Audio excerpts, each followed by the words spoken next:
de nous tenir devant vous. J'aime ce culte parce que c'est un culte de joie. Depuis le matin, nous avons été bénis par l'atmosphère. Et jusqu'à présent, l'atmosphère de Dieu est ici. Et je sais qu'au travers de cette parole, le Seigneur te fera encore beaucoup plus de bien. Amen, amen. Je dis merci à l'anciennat, au pasteur, pour cette marque de confiance envers notre égard. Nous disons merci à l'église, vous tous qui êtes venus aujourd'hui, pour qu'ensemble nous puissions écouter la volonté de Dieu. Que Dieu vous bénisse abondamment. Il disait que Dieu vous bénisse abondamment. Notre thème de ce matin est intitulé « Les paroles qui décident d'une destinée ». Les paroles qui décident d'une destinée. Mon sermon de ce matin sera subdivisé en 3 grandes parties. Dans la première partie, l'introduction, nous allons définir les concepts. Dans la deuxième partie, nous allons parler de la parole de Dieu qui justement décide de notre destinée. Deuxièmement, nous allons parler de nos paroles qui décident sur nos destinées. Et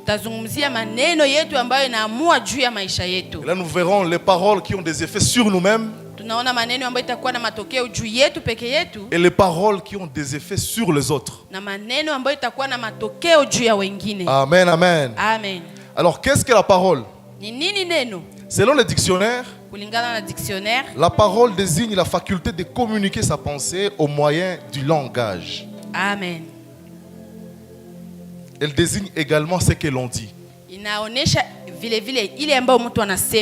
Nos propos, nos déclarations. Dans des termes simples, c'est ça la parole. Alors, selon la Bible maintenant, dans Jean 1:1, la Bible déclare: au commencement était la parole. Et la parole était avec Dieu. Et la parole était Dieu.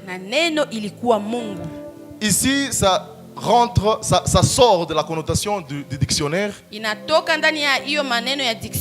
Mais si on nous parle que commencement était la parole, et la parole était Dieu lui-même, contrairement à la définition du dictionnaire, ici la parole n'est pas simplement nos propres mots, mais la parole devient Dieu lui-même. Et la Bible renchérit en disant que rien de ce qui a été fait au commencement n'a été fait sans elle. Ça veut dire qu'au commencement, la parole était là. La parole était Dieu. Et cette parole a créé.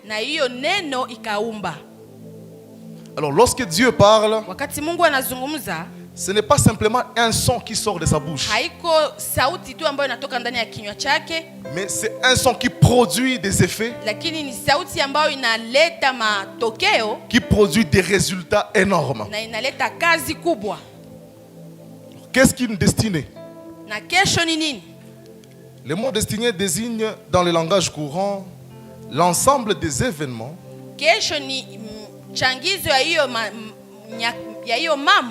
des circonstances dans l'avenir d'une personne. Et qu'est-ce que signifie décider?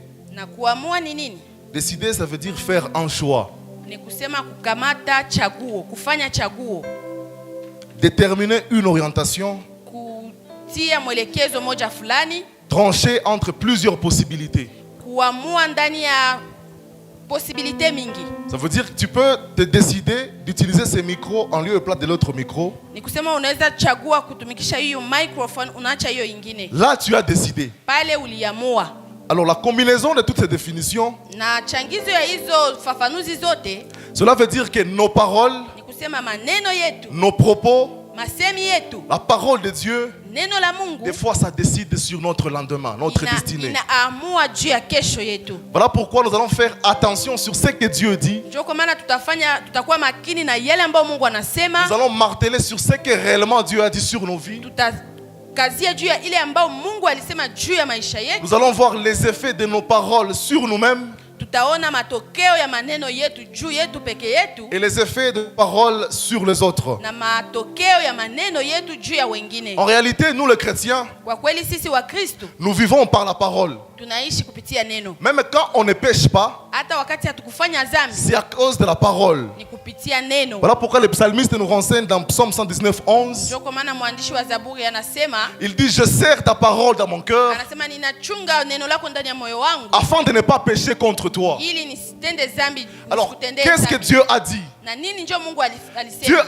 Dieu nous a demandé de ne pas pécher.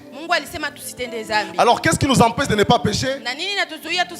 C'est le fait pour nous de garder la parole de Dieu dans notre cœur. Je t'exhorte ce matin, bien-aimé, garde la parole de Dieu dans ton cœur et tu ne vas pas pécher contre lui. Des fois nous succombons. Des fois nous tombons parce qu'il y a une carence de la parole de Dieu dans notre cœur. Et aujourd'hui le psalmiste nous renseigne. Il nous dit: Seigneur, je serre ta parole dans mon cœur, dont le seul objectif n'est pas pécher contre toi. Alléluia. J'aimerais que tu en fasses de même. Tu peux dire à Dieu: Seigneur, je garde ta parole dans mon cœur afin de ne pas pécher contre toi. Toujours dans Psaume 119, la Bible déclare que ta parole est comme une lampe à mes pieds, une lumière sur mon sentier. Bien-aimé, j'ai compris que nous marchons, nous tombons pas parce que nous sommes dans l'obscurité. Nous pouvons voir très bien, mais nous tombons. C'est parce que la parole de Dieu n'est pas là. Qu'est-ce que la Bible nous dit? La parole de Dieu est comme une lampe à nos pieds.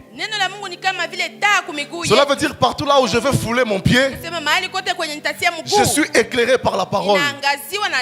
Des fois tu peux piétiner les épines, c'est parce que tu ne marches pas dans la parole de Dieu. Aujourd'hui Dieu veut te dire, tu veux marcher dans la lumière, marche dans sa parole. C'est une lumière sur notre sentier. Tu veux marcher dans la lumière, marche simplement dans la parole de Dieu. Amen, amen. Amen. La première partie de notre message qui parle de la parole de Dieu. C'est là que nous avons lu au début. C'est Dieu qui le dit. En est-il de ma parole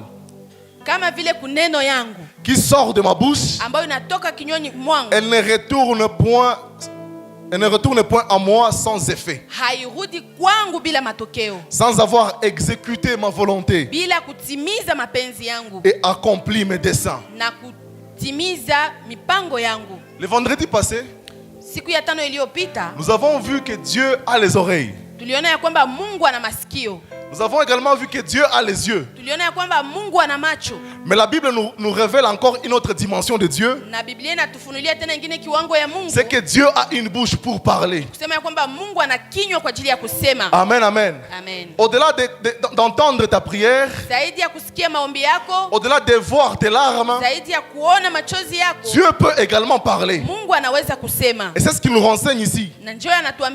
Ma parole ne peut jamais retourner en moi sans produire les effets. Bien-aimé, quand Dieu parle, sûrement nous allons remarquer qu'ici Dieu a parlé. Dieu n'est pas comme les humains. Nous pouvons parler, nous ne verrons jamais les effets de notre parole. Mais quand Dieu lui-même parle, il y a toujours les effets qui accompagnent sa parole. Et la parole de Dieu ne sort jamais en vain. Quand Dieu sort une parole, ça va justement s'accomplir. Alléluia. J'aimerais te dire tout ce que Dieu a dit sur toi, ça va sûrement s'accomplir. Parce que sa parole ne va pas retourner en lui sans produire les effets. Dieu a dit que tu seras béni. Rassure-toi que tu seras béni. Parce que c'est Dieu qui l'a dit.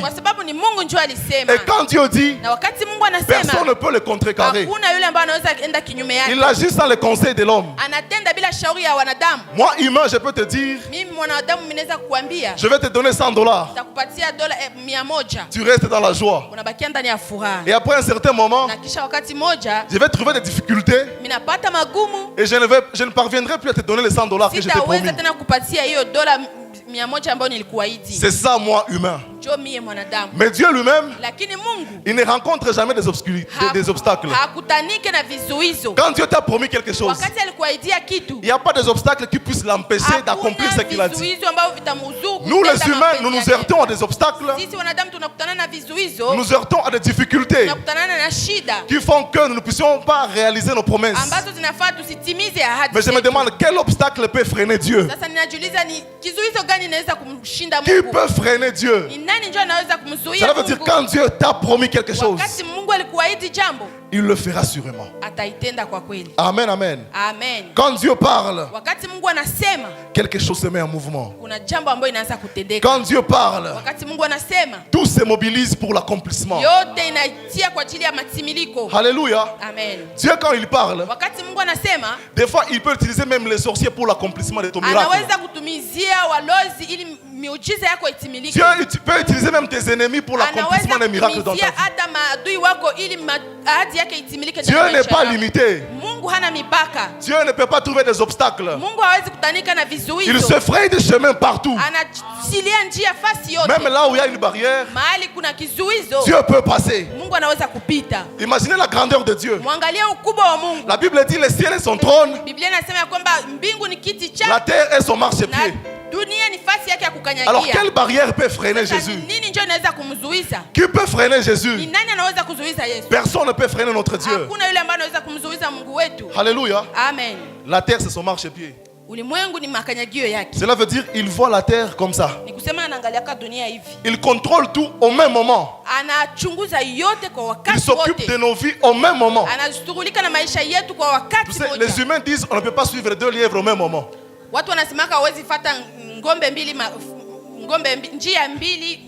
Ça nous concerne nous. Moi je ne peux pas regarder ici et ici au même moment. Ça veut dire quand je me tourne de ce côté ici, je tourne mon regard ici. Je ne vais pas voir là-bas. Mais notre Dieu, il regarde et ici, et là-bas, et devant, et derrière. Il contrôle tout au même moment. Rien ne peut échapper à notre Dieu. Cela veut dire quand il t'a promis quelque chose, il va sûrement le réaliser. Alléluia. Amen. La première chose à retenir dans cette première partie, c'est que Dieu est derrière sa parole. Alléluia. C'est Jérémie 1:12 qui le renseigne. Dieu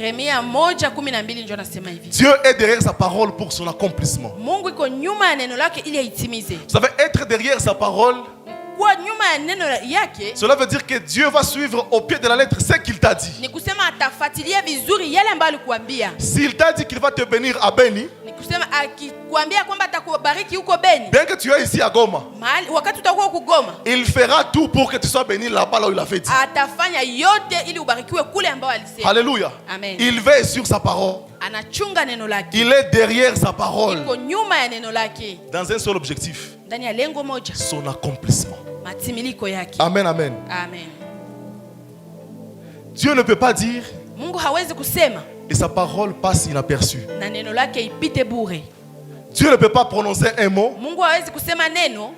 et nous allons attendre longtemps jusqu'à ce qu'il n'y aura pas d'accomplissement. La Bible dit, Dieu n'est pas un homme pour mentir, ni un fils de l'homme pour se repentir. Alléluia. Nous mentons. Souvenez-vous de mon premier exemple de donner $100. Bien que j'ai rencontré des obstacles et je n'ai pas tenu à ma promesse, j'ai menti. Mais la Bible dit, Dieu ne ment jamais. Et il ne mentira jamais. Et ce n'est pas pour ton cas qu'il apprendra à mentir. Ce qu'il a dit, il va l'accomplir sûrement. Alléluia. Amen. Maintenant, si Dieu a dit qu'il va bénir Maman Ben, maintenant nous allons voir Dieu. Nous allons le voir dans l'accomplissement.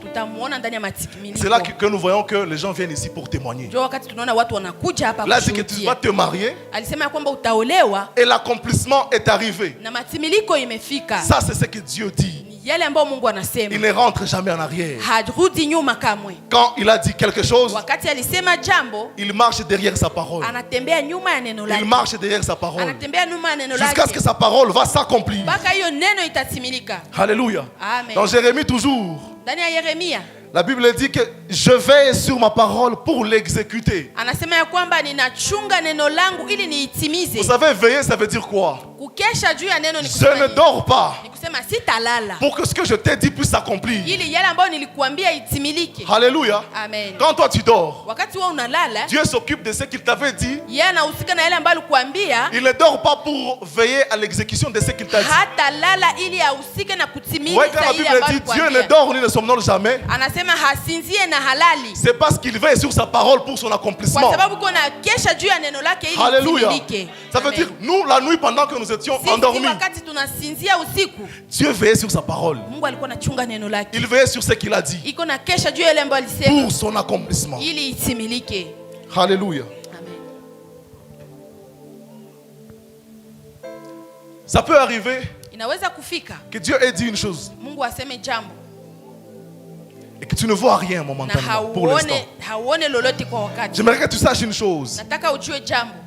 Le silence de Dieu ne veut pas dire que Dieu a oublié.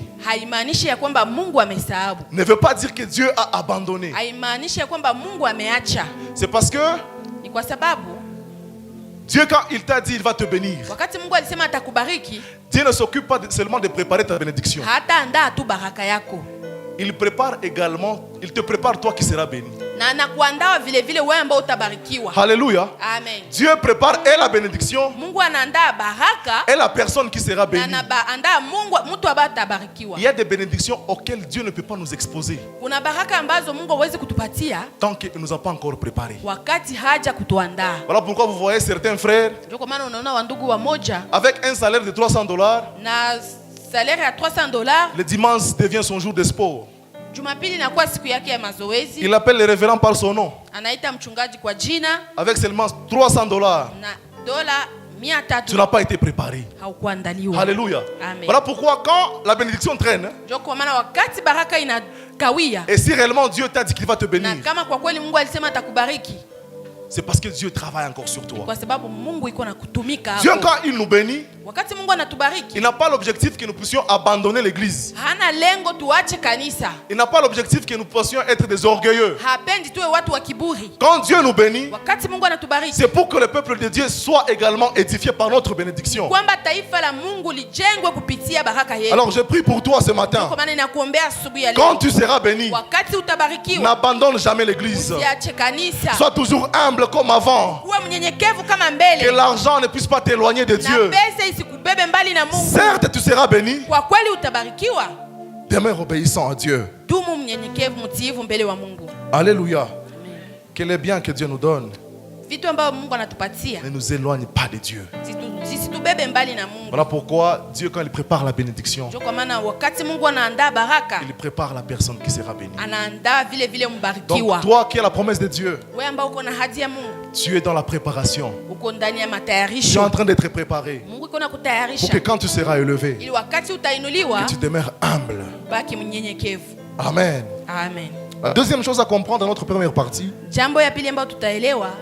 c'est qu'au commencement, Dieu a montré que sa parole a le pouvoir de créer. Ce que j'aime au commencement, Dieu dit que la lumière soit. Et la Bible déclare, et la lumière fut. Que la lumière soit. Et la lumière fut. Ainsi dit l'Éternel, a toujours été accompagné de l'ainsi fait l'Éternel. Quand Dieu a dit, la chose s'accomplit. La parole de Dieu a la puissance de créer. La parole de Dieu peut créer ce qui n'existait pas avant. La lumière n'était pas là. Mais la parole de Dieu a créé la lumière. Alléluia. La parole, quand nous disons la parole, elle est d'abord invisible. Alors ce que je me demande, quelque chose d'invisible peut créer les choses visibles. Alléluia. Quand Dieu dit il va te bénir, en réalité c'est invisible. On ne le voit pas vraiment, mais l'accomplissement sera visible. Alléluia. Je déclare sur ta vie ce matin, ce que Dieu a dit sur ta vie sera un témoignage vivant et visible. Les gens vont sûrement voir que tel est béni. Les gens remarqueront que Maman Ben est bénie. Pourtant Dieu, quand il a dit, c'était dans l'invisible. C'était une parole. Mais nous verrons les exploits de l'accomplissement visiblement. Est-ce que la Bible nous renseigne? Mes oreilles ont entendu parler de toi. Mes yeux t'ont vu. Ça veut dire les effets de la parole entrent dans la dimension de voir.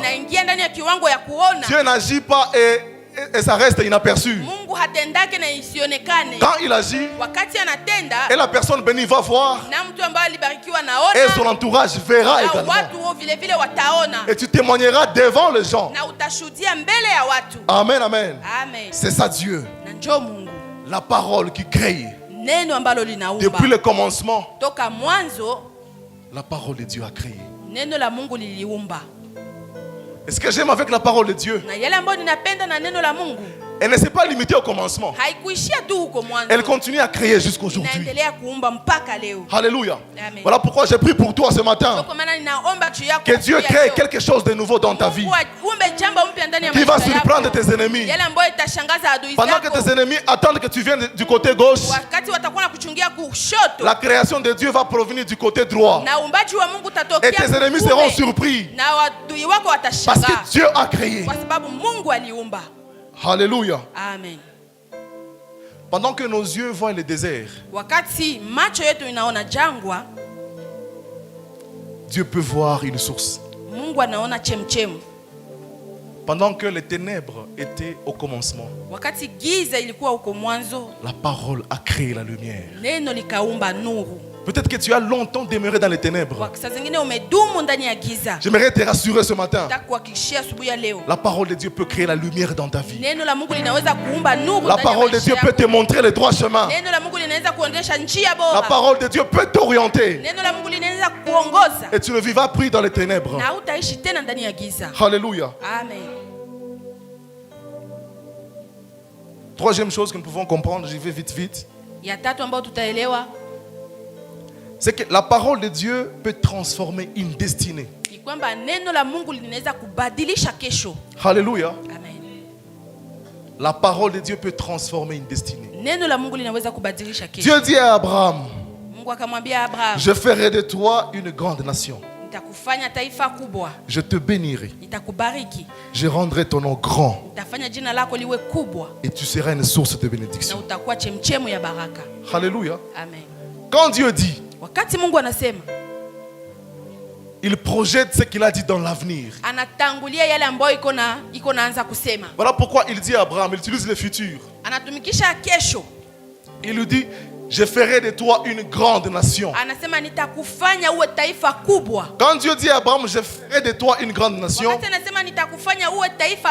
quand Dieu dit à Abraham que je te bénirai, cela veut dire que pour le moment, Abraham n'est pas une grande nation. Pour le moment, Abraham n'est pas béni. Pour le moment, Abraham n'a pas un grand nom. Mais écoute maintenant ce que la parole de Dieu crée. Certes, je n'ai pas un grand nom aujourd'hui. Mais Dieu me dit, il rendra mon nom grand. Cela veut dire, ne me voyez pas aujourd'hui dans ma petite. Il y a un grand homme ici. Si simplement Dieu veut pas nous ouvrir les yeux et voir la grandeur qu'il y a derrière toi, peut-être que toi-même tu cesseras de te traiter comme tu te traites aujourd'hui. Des fois nous ne parvenons pas à réaliser ta grandeur. C'est parce que nous sommes fiers à notre situation actuelle. Certes, je n'ai rien aujourd'hui, mais Dieu m'a dit il me rendra riche. Il va le faire parce que sa parole transforme les destinées. Amen, amen. Amen. Quand Dieu dit à Abraham, je rendrai ton nom grand. Mais Dieu met devant Abraham un processus. Ça veut dire, il y a un écart entre la parole et l'accomplissement. Alléluia. Amen. Quand Dieu parle aujourd'hui, ça peut arriver qu'il agisse aujourd'hui même. Mais généralement, quand Dieu parle, il y a toujours un écart entre la parole et l'accomplissement. Et tout ça, je l'ai dit encore avant, c'est parce que Dieu prend le temps de préparer celui qui sera béni. Dieu, il fallait que Dieu fortifie la foi d'Abraham. Il fallait qu'Abraham apprenne à marcher avec Dieu. Il fallait qu'Abraham ait sa totale confiance à Dieu. Pour qu'Abraham soit une grande nation. Pour que le nom d'Abraham soit grand. Et aujourd'hui nous parlons d'Abraham parce qu'il y a une parole de Dieu qui avait commencé. Bien aimé, quand Dieu commence quelque chose, même après des générations, on parlera de toi. Alléluia. On ne parlera pas de toi parce que tu as des biceps. Il y a des pombas qui sont morts et leur histoire est enterrée. Il y a des belles filles qui sont mortes. Leur histoire est déjà terminée. Mais quand Dieu parle, ça part de génération en génération. Aujourd'hui nous parlons d'Abraham. Abraham avait vécu au moment où il n'y avait pas la technologie. Il n'y avait pas Facebook. Il n'y avait même pas de micro. Mais imaginez, nous parlons d'Abraham jusqu'à aujourd'hui. Le nom d'Abraham a transcendé le temps. Pourquoi? Parce que Dieu avait dit je te rendrai grand. Et aujourd'hui nous parlons de lui. Tu veux qu'on parle de toi après ta mort? Reste accroché à Dieu. Alléluia. Quand tu es accroché à Dieu, ton avenir est rassuré. On parlera de toi de génération en génération. Alléluia. Jésus était mort avant. Mais nous chassons les démons au nom de Jésus. Amen. Le nom qui transcende le temps. Alléluia. Il a vécu. Il est mort. Il est ressuscité. Il est monté au ciel. Mais aujourd'hui nous chassons les démons par son nom. Au nom de Jésus sort et les démons sortent. Ça c'est ce que Dieu fait. On parlera de toi. On parlera de ta famille. Parce que tu es en Dieu. Parce que Dieu t'aura utilisé. Peut-être que ta famille n'a pas de nom. Mais le grand nom de ta famille peut commencer par toi. Ta famille n'a pas de griffes. Mais la griffe de ta famille peut commencer par toi. Alléluia. Nous ne servons pas un Dieu de ceux-là qui ont réussi avant. Puisque ceux-là qui nous ont précédés ont réussi, je vais aussi réussir. Alléluia. Si dans ta famille on ne se marie pas, le mariage commencera par toi. Alléluia. On dit le mariage commencera par moi. Les gros contrats commenceront par moi. Ça commencera par toi. Parce que c'est Dieu qui l'a dit. Amen, amen. Amen.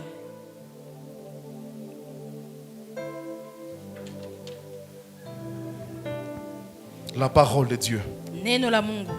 Le dernier point de notre premier point. Souvenez-vous quand Jésus était apparu à Pierre très tôt le matin. Pendant que Pierre avait travaillé toute la nuit. Il a péché toute la nuit. Il n'a rien trouvé. J'aime ici. J'aime le vocable rien. Rien. Bourré. Alléluia. Amen. Quand il n'y a rien, la parole peut créer quelque chose. Alléluia. Amen. Pierre a péché toute la nuit. Il avait l'expérience. Il sait quand ici ça ne va pas, je peux aller de ce côté ici. Il avait tout ce qu'il avait pour très bien pécher ce soir-là. Mais Pierre n'avait rien trouvé. Nous sommes dans Luc 5, 1 à 11. C'est ça l'histoire. Alléluia. Amen. Mais quand Jésus était venu, alléluia. Amen. Quand Jésus est venu, alléluia. Quand Dieu vient, son passage ne passe jamais inaperçu. Quand Dieu traverse ta vie, il laisse des traces. Alors la Bible déclare que Jésus était venu. Et Jésus dit à Pierre, avance en pleine eau et jetez vos filets pour pêcher. Écoutez maintenant la réponse de Pierre. Pierre a dit, nous avons travaillé toute la nuit sans rien prendre. Quand nous parlons de toute la nuit, c'est toute la nuit réellement. Des fois nous trouvons l'insomnie d'une heure. Nous trouvons que c'est une éternité. Mais Pierre et ses compagnons, ils ont travaillé toute la nuit. Ils n'ont rien trouvé. Quelle déception. Alléluia. Amen. Cela peut t'arriver aussi. Tu fournis assez d'efforts pour réussir la vie. Tu as tout fait pour gagner ta vie. Jusqu'à ce que tu décourages.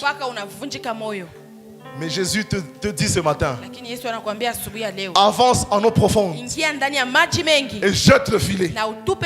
Alléluia. Amen. Pierre, il a donné sa réponse.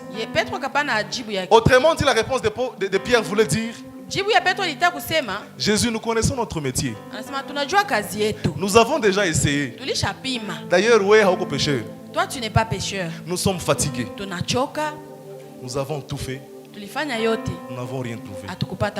Bien aimé, peut-être tu n'as rien trouvé, Jésus n'était pas encore là. Alléluia. Mais Pierre, j'ai aimé la dernière réponse de Pierre. Il a dit, mais sur ta parole, je jeterai le filet. En réalité, Pierre n'a pas jeté jeté le filet sur l'eau. Il a jeté le filet sur la parole de Jésus-Christ. Et la Bible déclare, ils ont péché en abondance. J'aimerais te dire ce matin, ton commerce est là. Jette-la sur Jésus. Jette-la sur la parole de Jésus-Christ. Tu vas récolter en abondance. Sur la parole de Jésus-Christ, je jeterai mon filet. Alléluia. Amen. Et après que Pierre jette le filet, il a pêché beaucoup de poissons comme jamais auparavant. Et sa bénédiction, il a contaminé même les autres.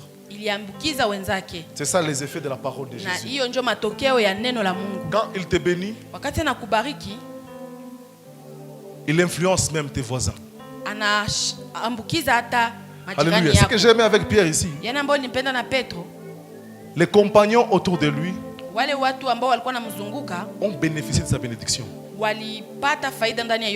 Bien-aimé, ne sois jamais parmi ceux-là qui, quand ils sont bénis,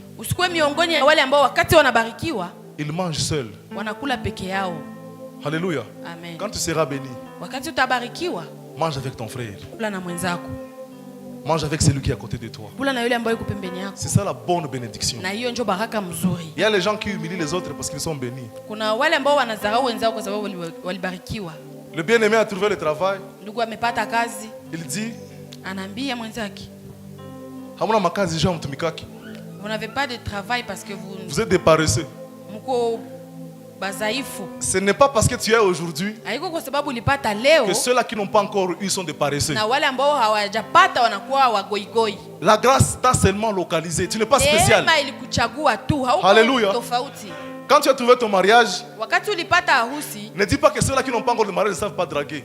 C'est la grâce qui t'a localisé simplement. Alléluia. Ne dis pas que tu es expert. C'est simplement la grâce. Alléluia. Alors quand on a trouvé une chose, faisons participer également nos frères et sœurs.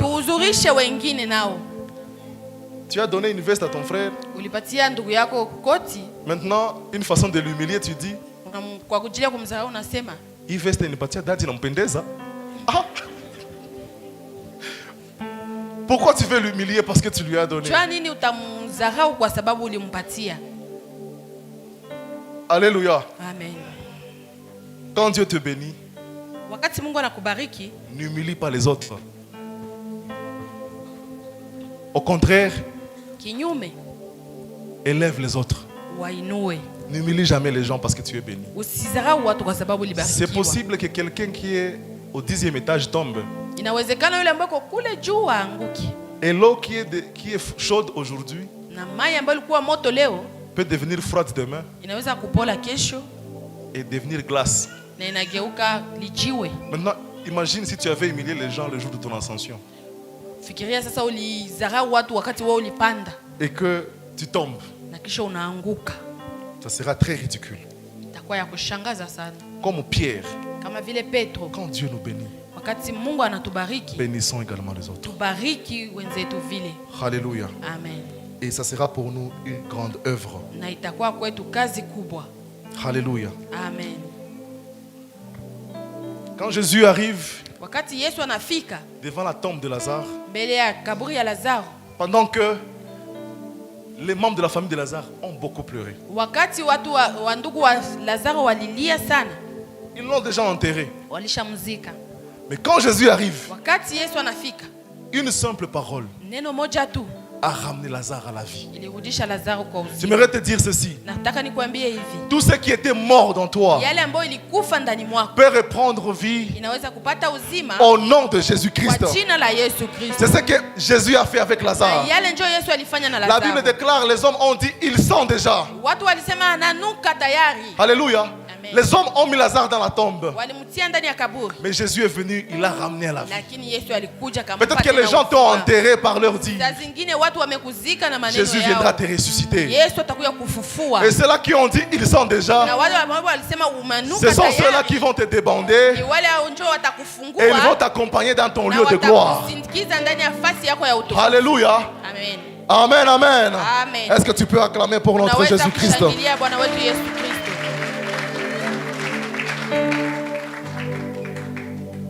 Amen, amen. Amen. Quand la promesse de Dieu tarde, attends-la. C'est ce qu'Habakkuk nous dit. Elle finira par s'accomplir. Vite, vite, la deuxième partie, la dernière partie de notre message. Les paroles des hommes. Nous venons de terminer la parole de Dieu. Maintenant, les paroles des hommes. Premièrement, nous allons voir que les paroles ont d'abord un effet sur nous-mêmes et sur les autres. Bien aimé, la Bible nous dit dans Matthieu 12, 36 à 37 que nous serons jugés par nos paroles. Bien-aimé, ne blague jamais avec les paroles. Ne blague jamais avec ce qui sort de ta bouche. La Bible nous dit que ce qui sort de la bouche, c'est ce qui suit l'homme. Alors qu'est-ce que tu dis souvent? Qu'est-ce que tu dis souvent sur ta vie? Alléluia. Nous serons tous jugés par nos paroles. Ça veut dire que nos paroles peuvent occasionner notre chute. Nos paroles peuvent occasionner l'entrée en enfer. Et nos paroles peuvent te garantir le ciel également. Alors veille à ce que tu dis. Veille à ce que tu dis. Alors les effets des paroles sur nous-mêmes. J'aimerais nous dire. Je sais qu'on l'attend souvent, on a l'habitude de nous le dire. Peut-être que nous ne sommes pas conscients de ça. Nous sommes les véritables prophètes de nos vies. Généralement, nous vivons ce que nous avons l'habitude de nous dire.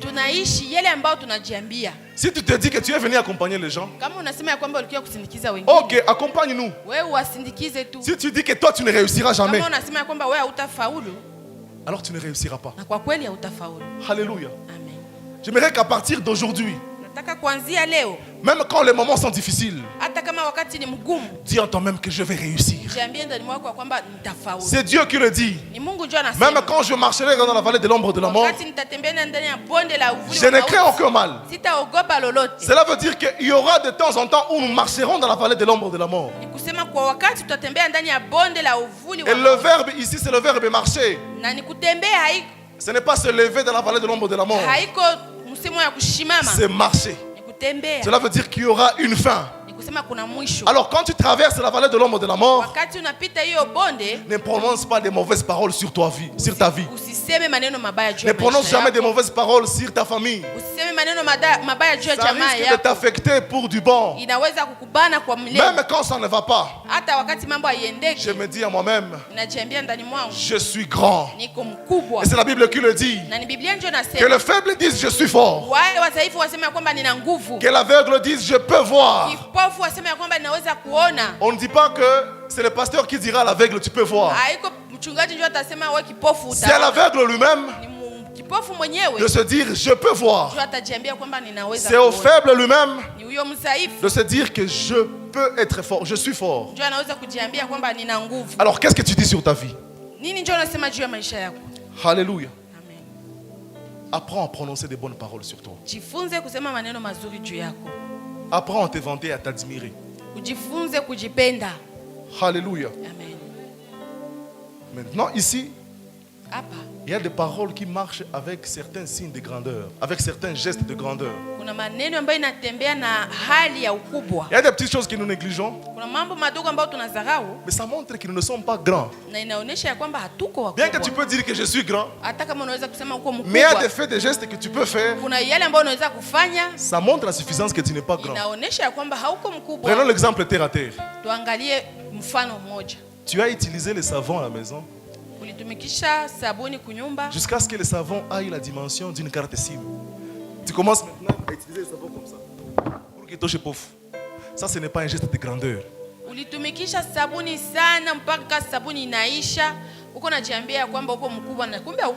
Tu peux te dire je suis grand. Tu utilises le savon jusqu'à ce que le savon disparaisse. Non. J'aimerais quand tu dis que tu es grand, à un certain moment le savon laisse. Alléluia. Amen, amen. Amen. C'est ça. Il ne faut pas utiliser le savon jusqu'à ce que ça disparaisse.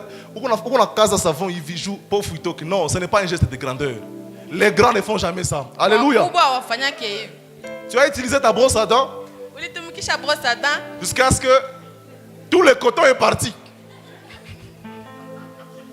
Tu commences à brosser avec la tige.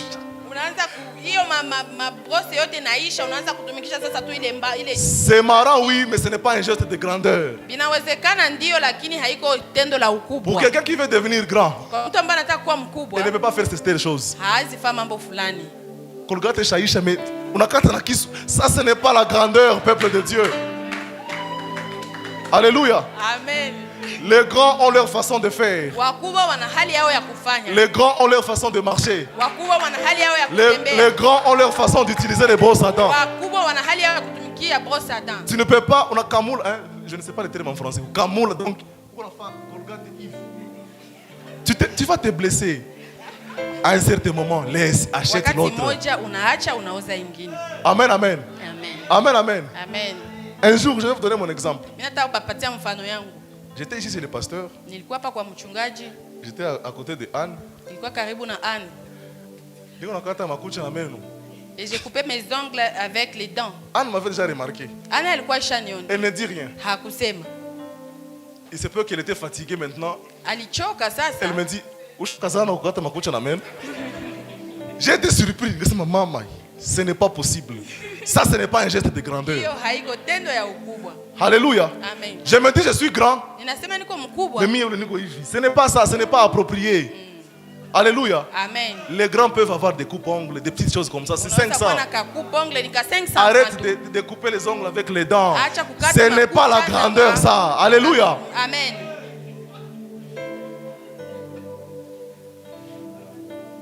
Maintenant, tu n'as pas de lotion.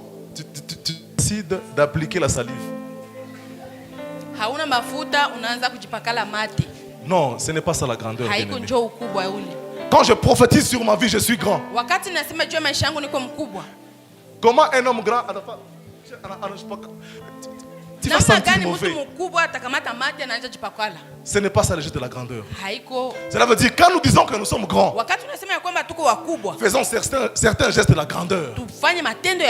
Et Dieu va nous bénir comme ça. Alléluia. Amen. Est-ce que tu peux acclamer pour Jésus?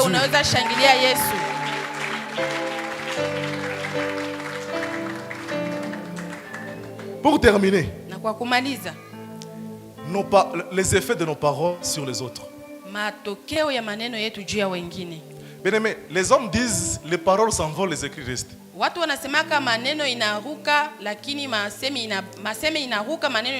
C'est faux. Les paroles restent. Nous sommes dans un monde où c'est spirituel. Et la parole, au-delà d'être physique, elle est spirituelle. Alléluia. Nous sommes dans un monde des esprits. Cela veut dire que tout ce que tu diras à ton frère, ça risque de s'accomplir. Alors garde ta langue. Ne sois pas la personne qui est là pour maudire les autres. Alléluia. Amen. Il y a les gens qui sont experts en ça. Moindre erreur, tu as déjà maudit. Nous vivons dans un monde de paroles. Même les sorciers, ils parlent. Ils font les incantations avec la parole. Et Dieu nous a donné également la parole comme étant une puissance. Nous pouvons annuler ce que les sorciers ont dit sur nous au travers de la parole. Alors fais attention à ce que tu dis aux gens. Fais attention à ce que tu prononces. En lieu et place de maudire, bénis les gens. Nous sommes dans un monde des esprits. Et tout ce que tu prononces peut avoir les effets sur la destinée d'une personne. Les paroles des gens. Il y a des gens qui ont une langue de vipère. Quand seulement ils parlent, maman anafunga masikio. Il parle de quoi? Ne sois pas parmi ces gens-là. N'aie pas une langue de vipère.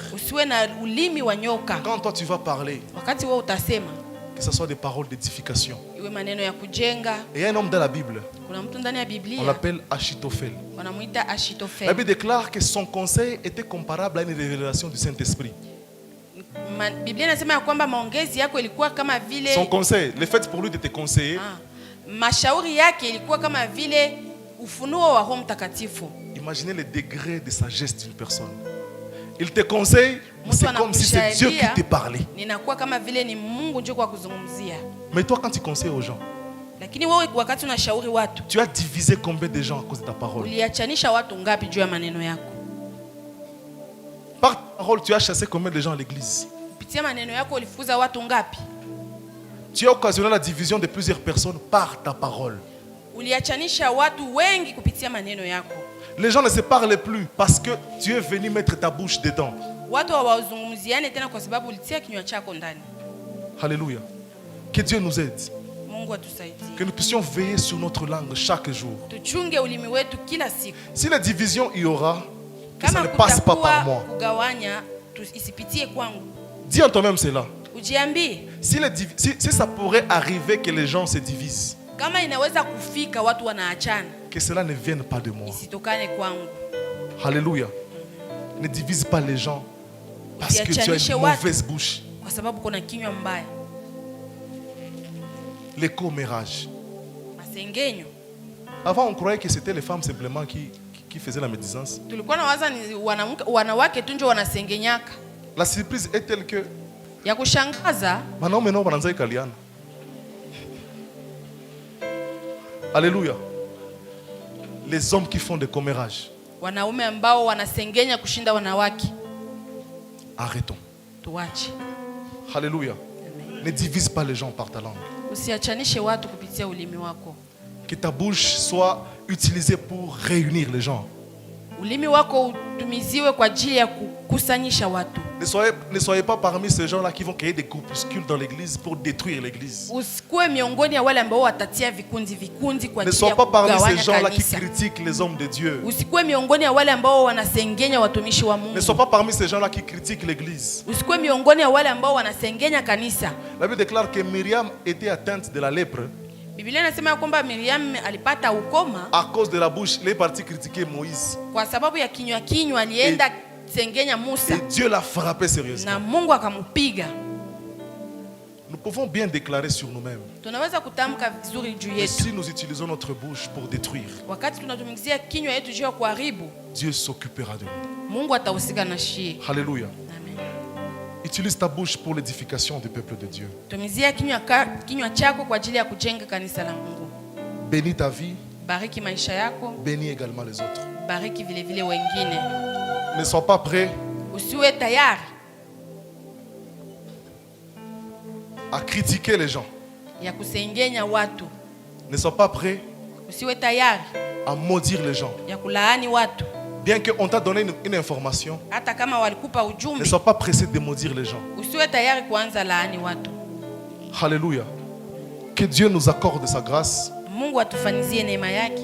Pour que nous puissions utiliser notre bouche pour sa gloire. Ili tutumizie kinywa chetu juu ya utukufu. Là où il y avait des divisions, mahali kugawanywa ilikuwa, que notre bouche soit utilisée pour amener la paix. Kinywa chetu kirudishe amani. Nous venons de parler des paroles qui décident de notre destinée. Tumezungumzia maneno ambayo inaamua juu ya kesho. Nous avons premièrement vu la parole de Dieu. Tuliona neno la Mungu. Nous avons vu la parole des hommes. Na tuliona neno la wanadamu. Que Dieu bénisse sa parole. Amen. Mungu abariki neno lake. Nous allons nous lever. Tutasimama. Puisque nous venons de parler de la parole, Gisi tunatoka kuzungumzia neno. J'aimerais que les chantres puissent nous aider avec un petit cantique simplement. Waimbaji watatusaidia na nyimbo fupi.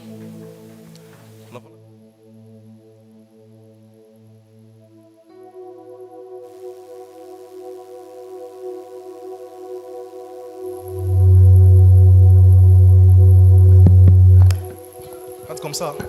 Liloba na yo